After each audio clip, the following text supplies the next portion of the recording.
You are the reliable one, the fixer, the stabilizer, the one who never drops the ball.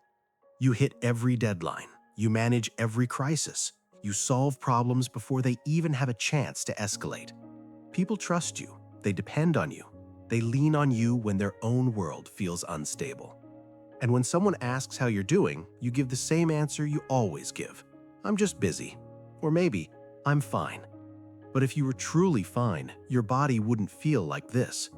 You're not just busy, you are inflamed. There is a specific type of exhaustion that does not look like weakness. It looks like competence. It looks like discipline. It looks like emotional control. From the outside, you are the picture of success. You don't fall apart, you don't complain, you don't shut down. You push, you adapt, you endure. And that endurance has quietly become your entire identity. But internally, your nervous system is running at redline. You wake up tired even after a full night of sleep. You feel wired and alert at night, but foggy and heavy in the morning. Your jaw stays tight without you even noticing it until you try to eat. Your shoulders are rarely relaxed, they live up by your ears. A simple email notification makes your chest tighten. A minor delay in traffic triggers a wave of irritation far beyond the actual situation. That is not normal stress. That is chronic activation. This is high-functioning burnout. And unlike ordinary fatigue, you cannot sleep this off. A vacation may distract you for a week. A weekend away may soften the edge for a few days. But the moment you return to responsibility, the pressure resumes instantly. Because this is not about your workload, it is about your conditioning. To understand why you are trapped in this cycle, we need to look at the psychology of performance. More than 100 years ago, psychologists Robert Yerkes and John Dodson described the relationship between stress and performance. It is known as the Yerkes-Dodson law. Imagine a bell curve. On the left side, you have too little stress. You feel bored, unmotivated, lethargic. In the middle, you have moderate stress. This is the sweet spot. You feel focused, engaged, productive. This is where growth happens. But once stress exceeds a certain threshold, performance declines sharply. Most people, when they cross that threshold, instinctively slow down. They procrastinate, they panic, they shut down. Their nervous system forces them to rest to prevent damage. But you don't shut down, you override. You have trained your prefrontal cortex, the logical, executive part of your brain, to suppress the alarm signals coming from your amygdala. When your body says, "This is too much," you respond, "Push harder." When your breathing shortens, you ignore it. When your stomach tightens, you dismiss it. When your thoughts race at 3 a.m., you call it ambition. You use anxiety as fuel. You use urgency as structure. You use fear as stimulation. And the dangerous truth is, it works. You perform under pressure. You deliver results when others freeze. You become indispensable to your family and your company.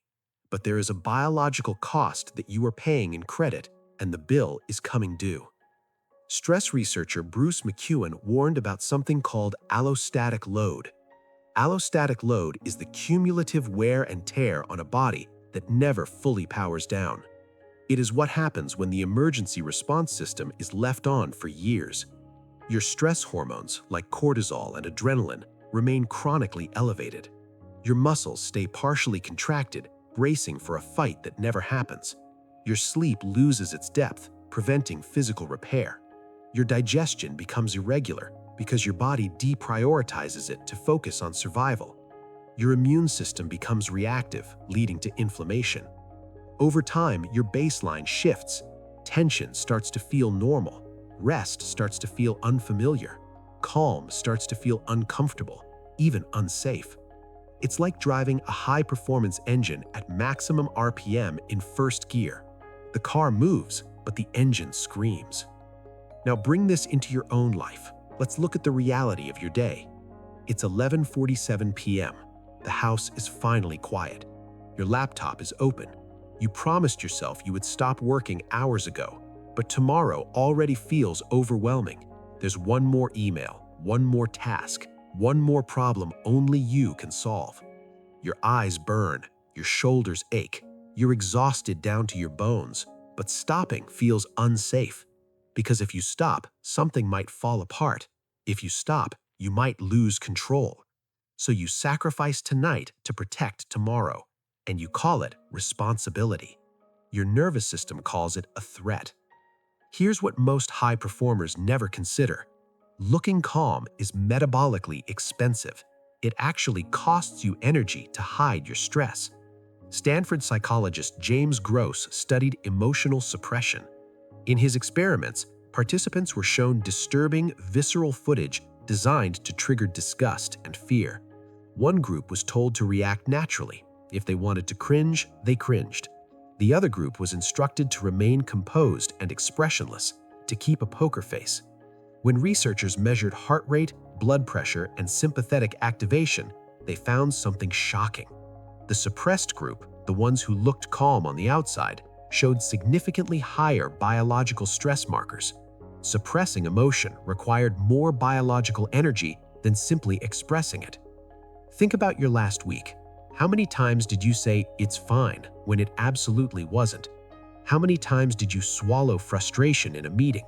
How many times did you silence your own needs to maintain peace in your relationship? That emotional energy does not disappear. Energy is neither created nor destroyed. It only changes form. It converts. It turns into muscle tension in your neck. It turns into systemic inflammation. It turns into a fatigue so deep that coffee doesn't touch it. Physician Gabor Mate describes a behavioral pattern called the Type C personality. We know Type A, aggressive and loud.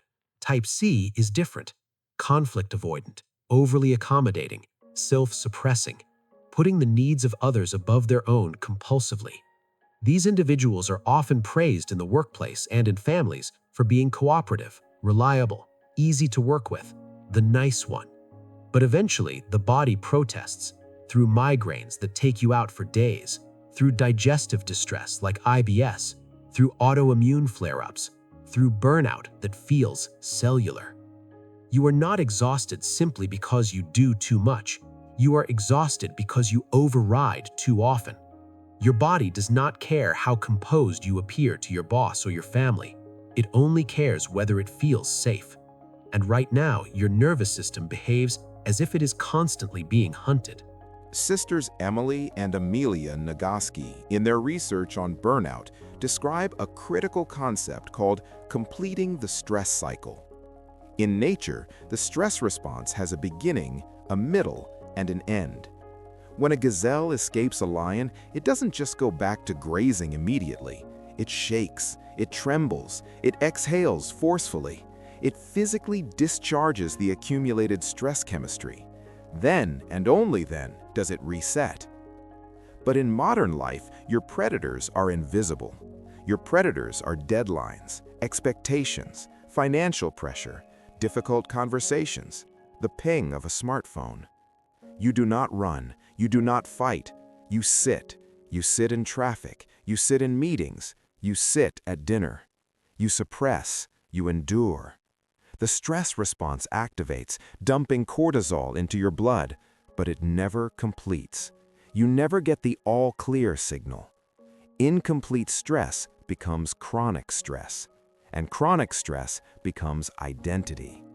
You start believing that tension is just what adulthood feels like, that exhaustion is the price of success, that irritability is just part of being responsible. But it is not normal. It is accumulated activation.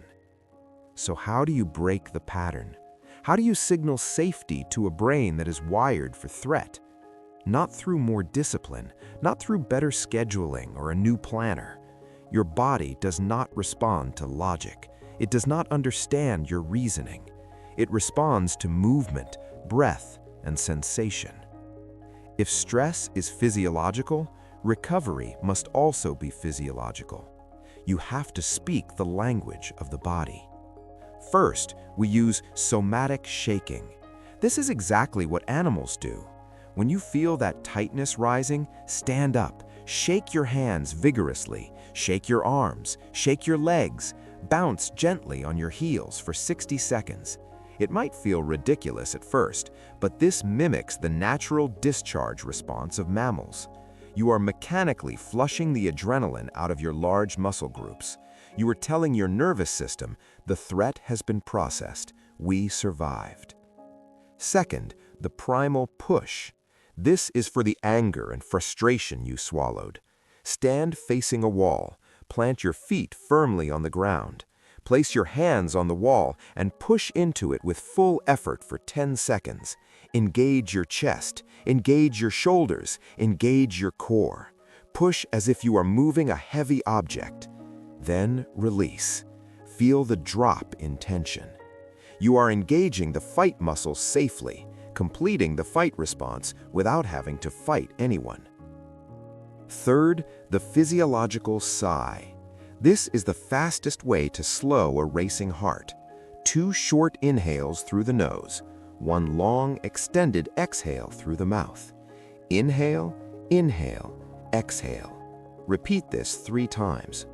The double inhale pops open the alveoli in your lungs, increasing oxygen exchange. The long exhale stimulates the vagus nerve, which is the brake pedal for your heart. Your heart rate slows. Your nervous system shifts from sympathetic to parasympathetic.